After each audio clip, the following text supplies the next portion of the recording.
Welcome back to the Crazy Nomad podcast. I am so excited to have you guys back. Season 2 is coming in with a vengeance. I'm telling you, we have amazing guests lined up, people to kind of show you more insight into digital nomad life.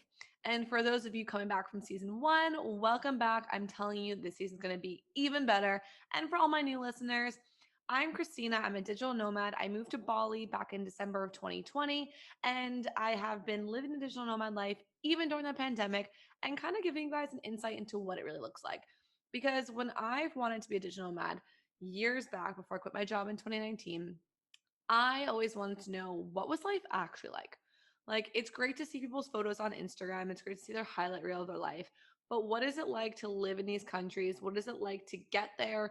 What are the things you wish you would have known? What is social life like? What is dating life like? How are the problems? All of it. So I wanted to create a space for you guys to be able to listen to some real fucking information. No bullshit, no fluff. Here are some true stories. And last season, I shared some amazing ones with you. And this season is only getting even better, and I cannot wait. But I wanted to give you guys a little recap of my life and what's been going on since we stopped recording the last episode. So obviously, I've been in Bali since December 2020. I did leave for a brief period of 3 months back in the summertime to go to Europe and explore for a little bit, not knowing that that was going to result in me actually being locked out of Bali for 15 weeks. It was a very long time, so unexpected. Obviously, I left in the end of June 2021. And while I was traveling about 2 weeks into my about 6 week journey, the borders for Bali closed. They completely shut, and I was not allowed to get back in. Mind you, my life was here. Most of my things were here. My friends were here, and I kind of had this whole community that I loved that I was ready to come back to at a certain point and wasn't allowed to. It was a very, very long journey, one where no one knew what was going to happen. Every single Monday, they'd come out with a new announcement on whether the borders were going to open or stay shut. And no one knew what was really going to happen leading up to every single Monday. So every Sunday, I was like, all right, it's going to be the week. I'm going to get back. And every Monday, I'd have the very lovely poster in the morning from the Bali information social media account saying, not yet. Yet again, we postponed one more week. So, yes, I did. I was lucky that I got to spend some time in Europe traveling about, but I wasn't expecting to be there as long. So I kept just trying to find ways to continue my journey. But then I was getting tired of traveling. I really wanted to go back home. And for all of you listeners from last season who didn't know, I got a boyfriend towards the end of recording season 1. And we decided to be long distance while I was away for only 6 weeks. It wasn't going to be that bad. And then it ended up being 15 weeks. So it ended up being quite tough. So I really wanted to get back to my boyfriend, back to my life, and it was a whirlwind. So I completely feel for all the couples out there who have done long distance over the pandemic because my fucking Lord, it is not easy. Different countries, different time zones, and not having the choice to be able to go see that person is a whole different obstacle that you've never experienced. I've been in a long distance relationship before, but you can decide when you want to go see the person and you can plan for things. When you can't plan, you can't decide, and all of your options are taken away from you. It can make things a little bit frustrating. But I ended up getting back to Bali on end of September. I flew out to Indonesia. I did an 8-day quarantine in Jakarta. If anyone followed me on Instagram, they saw my quarantine chronicles. I pretty much was going a little bit crazy. The food was terrible. It was like, it literally came in this little bento box and it looked like jail, like prison food. At least my hotel did. And I stayed at a nice hotel. I literally was like, if I'm going to be there for 8 days and 7 nights, I don't want to be in a small little 4-wall thing. I had quite a big room with a little desk area, a couch, all that kind of stuff. And I was like, all right, I'm going to spend extra money. I'm going to have a nice room and I'm going to have nice food. Well, I got sick from the food just about every day. It got to the point where the only meal I was having was breakfast. And I was basically eating these little tiny like chocolate chip or corn muffins they're giving me, about two a day, and some fruit. And then luckily, before I left, I'm a massive snacker. In America, like we are really good with our snacks. We have aisles and aisles and aisles of healthy and very unhealthy snacks. So I legitimately, when I checked onto my flight, I had my big check bag, I had my carry-on suitcase, I had a backpack with my personal item, and then I had a little like rucksack, little drawstring bag full just of snacks. And that was my quarantine snacks that I was gonna indulge in. And thank God I had them because they held me over. And then I was able to order some room service every once in a while, and on the menu wasn't that great. So I ended up ordering chicken fingers and french fries, like a 5-year-old, for like 3 days straight. But we move, we keep going. Anyway, I got back to Bali in October 3rd, I think was when I landed after my quarantine in Jakarta. And then, yeah, I've been in Bali for 6 months now.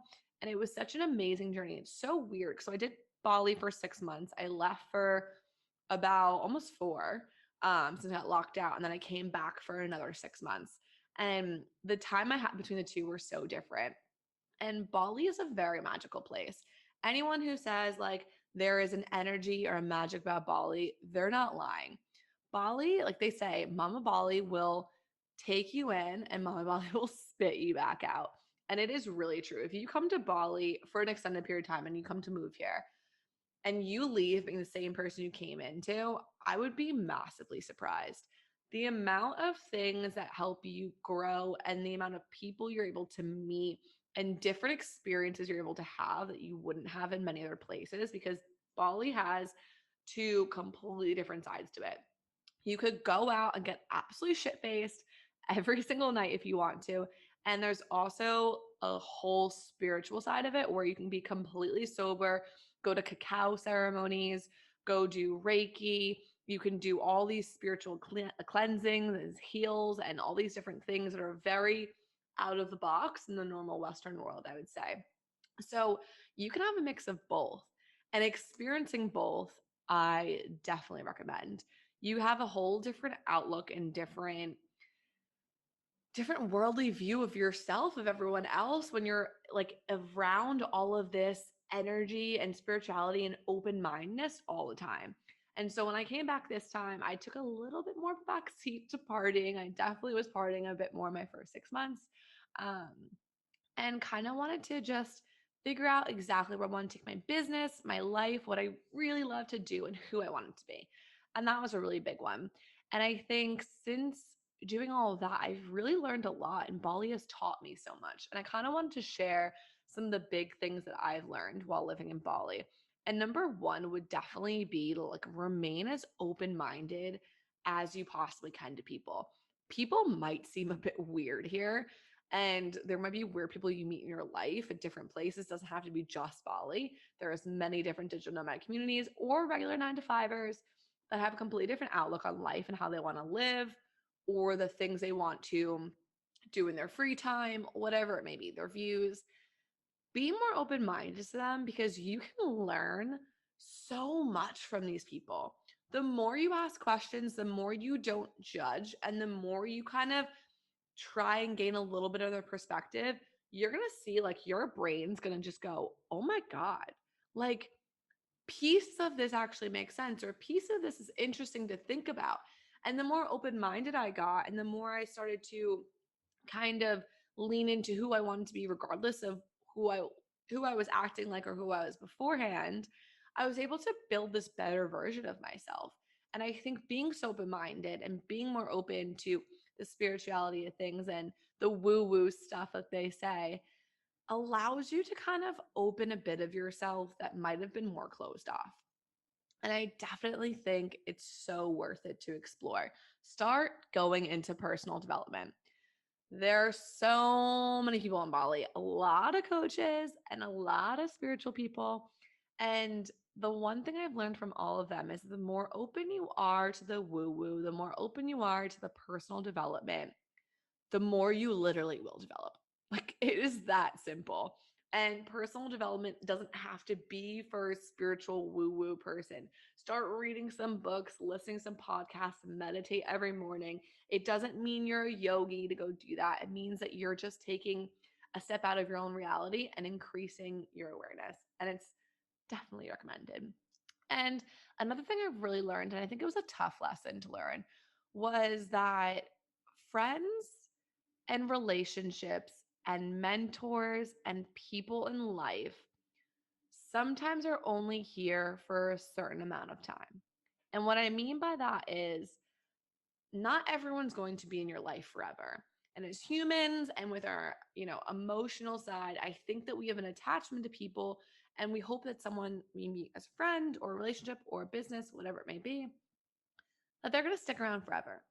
And that's not always going to be the case. People come into your life for a reason. And that short stint or long stint, whatever one it may be, is there to provide you with some sort of lesson, experience, moment, some something in your life, and it's serving a purpose in that moment. A person's purpose might only be 3 months. The person's purpose might only be 2 years. And instead of us trying to pick apart why they're leaving or pick apart why it's not working or things are changing, we need to kind of let go of that and just realize that not everyone's going to remain the same forever. Our family is the only people in our lives that technically, and not always, have to remain there. We don't choose them. They're our family, they're our blood, they're there forever. We're always going to have a connection. You're not going to have that with other people who you choose to come into your life. So friends might come, friends might go. You might change, you might evolve out of different friendships, or you might realize you have different interests now. And that's fucking okay. It's okay to change and to evolve. It's okay to be the person you want to be. It's okay to not have those interests anymore, to not want to do those things anymore. It's okay to be a bit different. That doesn't mean that you have to cut off your friendships, and doesn't mean you can't be, working with those people anymore in business or whatever that may lie into the relationship you have with them. But it just means it's evolving a little bit. And if it evolves so much that the person is no longer in your life or less so, that's all right too. Because more people are going to come into your life. You're going to keep making friends. You're going to keep meeting new people. You're going to keep expanding your network for business. And that's only going to help you grow each time. And number 3, for living in Bali and being a digital nomad, relationships go fast and burn fast. When you're a digital nomad and you are dating, instead of being at home where you work the 9 to 5, you go to the gym after work, you go home, you make dinner, on the weekends you're free, and that's the time you kind of see people, or maybe after work you'll see them. When you're a digital nomad, especially live in communities like Bali or Thailand or some parts of Europe or Mexico, a lot of the time, you're not cooking. Some countries you will be, it'll be too expensive, but some countries like Bali, it is so much cheaper just to eat out that you'll do that all the time. So you're going out for breakfast, lunch, and dinner almost every day. Unless you're cooking. I love to cook, and I finally found a kitchen for the last few months. So that's been amazing. But I still eat out a majority of the time. That means that you're constantly going out and constantly able to see people, meet up with people, go on dates. So you're able to see them more. And on top of the meals is the fact that you now have a lot more free time, a lot more flexibility with your schedule. So you'll end up seeing someone way more in 1 week than you probably would in 3 weeks in a normal life. So dating in Bali is like 1 month in Bali is 6 months time somewhere else, because within the span of 1 week, you could go on 4 dates, 3 dates. You could get to know someone so much quicker. So things go build so much quicker, and they can also burn so much quicker. And it was a really interesting thing to learn and to see happen. Both I've had relationships go fast and burn fast while being abroad. And I have my current relationship, which has built fast and I absolutely love. And, we're still obviously going very strong, but it is really, really interesting to see the different things that you've learned while dating abroad. And I will share more with you guys in another episode about dating while you're a digital nomad. but I wanted to give you a little recap and update. And another thing I really learned, and especially I think this is the pandemic, was the world is so big and so amazing, but you really, really get to appreciate the countries that you go to when you slow travel. So I have friends out there, love them, but they're country tickers. They want to go to every country in the world, and that might mean going to a country for 3 or 4 days and then leaving. And as a digital nomad, especially when you're working, that's not really sustainable. And it's so much more enjoyable to go somewhere for a month, 2 months, 6 months, a year, whatever it may be for you, and really embrace that culture and really kind of learn from it and see different sides of it. Living in Bali for, so it's a year technically fully here. Um, Being in Bali versus I was here in 2019 to visit for 2 weeks. And during those 2 weeks, I did the big ones, Ubud, Uluwatu, Canggu, Seminyak, all those. But living here is a whole different ball game. And it makes you appreciate the culture, the people, the island, this like everything about it. You learn so much more about yourself when you're slow traveling in different countries. You learn more of the language, you learn more local traditions, and it is really, really cool. So I think digital nomads and travelers, if you have the ability to do so and you're working remotely, slow travel. Go to a country for a month at least. Really experience it. Go to a bunch of different cities and then move on when you feel like you're ready or the next opportunity arises. Try not to do really quick travel because it is great if you're on vacation, you have a limited time. But if you have the ability to really be remote, try slow travel for a little bit and see the difference of what you're going to experience with the culture, the people, yourself, and the place than you would if you rush through it. It is such an amazing just experience to have when you're able to really, really dive into where you live and become a part of it. And, these are all big lessons to learn. There are different things I have learned along the way.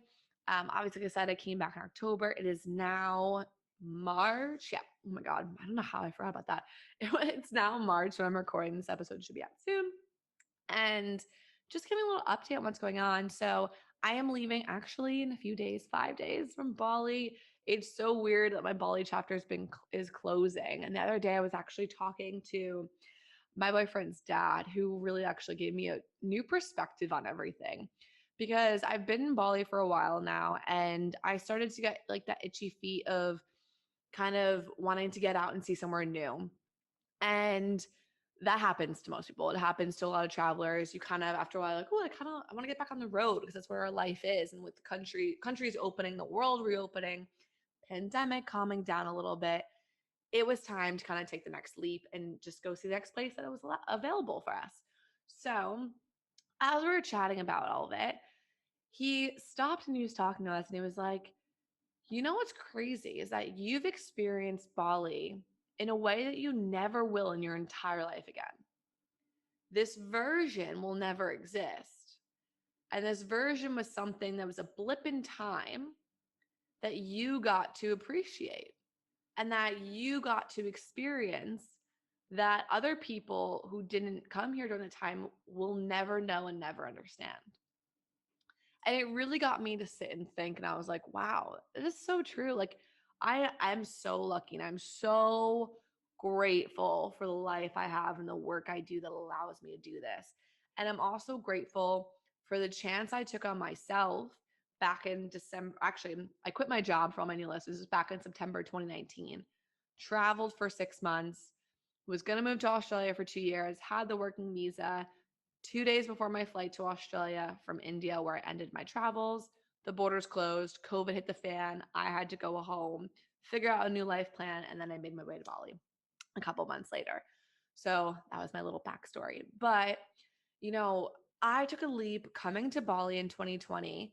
I didn't really know anyone here. I just knew that I needed to just keep moving with my journey as much as I could during the pandemic. And I couldn't let COVID stop me from my dreams. And I within that, like within that time span of COVID and everything, I pivoted with my business. I started something completely new. I grew, I expanded, I moved to a new country. I was meeting all these new people again. I was back in my element. And only because of the fact that I took that chance was I able to build the life I have now. Was I able to build this podcast?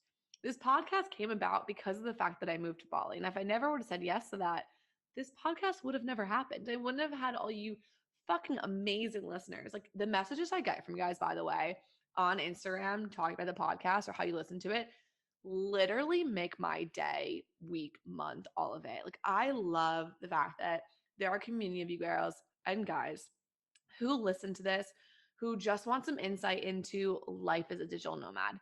And with that said, also, if you have things you would love to hear about or love to learn about, even if you're not a digital nomad, if you are one and you would love to just chat more about it, send me a message, let me know, because I'm always looking for more ideas for the podcast.